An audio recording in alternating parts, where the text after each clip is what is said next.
এই মেয়েটি তার বান্ধবীকে বলে, এই ছেলেটি কি হ্যান্ডসাম। তখন আরেকটি মেয়ে এসে বলে, কে সে। মেয়েটি দেখে তার হাই স্কুলের ফ্রেন্ড। এই মেয়েটি বলে, তুই কি তাকে চিনিস। মেয়েটি কিছু বলতেই আরেকজন বলে, আরে সে কিভাবে চিনবে, ও তো নতুন এসেছে কলেজে। তারপরে এই মেয়েটি বলে যে তাকে পটাতে পারবে, 1 মাসের যাবতীয় খরচ আমি দিব।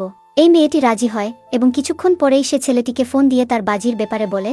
পরের দিন মেয়েটি তার কাছে গিয়ে বলে, আমাকে কি খেলা শিখাবে, এবং তাকে ইশারা করে তাদেরকে দেখে দেই। ছেলেটি রাজি হলে মেয়েগুলো বলে, আরে সে তো সত্যিই মনে হয় পটে যাবে। তারপরে ছেলেটি বেশ কিছুক্ষণ ধরে তাকে খেলা শিখায়। পরের দিন মেয়েটি তার জন্য খাবার নিয়ে গিয়ে তাকে ধাক্কা দিতে ছেলেটির ফোন মাটিতে পড়ে যায়। তার বান্ধবীরা বলে, সব কিছু এবার শেষ হয়ে গেল, এবং তারা 2 বান্ধবী মিলেই ছেলেটির জন্য একটি দামি ফোন কিনে দেয়। তারপরে একদিন ছেলেটি দেখে ওই মেয়েটিকে একজন প্রপোজ করতেছে। সে তাকে প্রত্যাখ্যান করে চলে গেলে ছেলেটি ভাবে তার আর প্রেমের কথাটা প্রকাশ করা দরকার।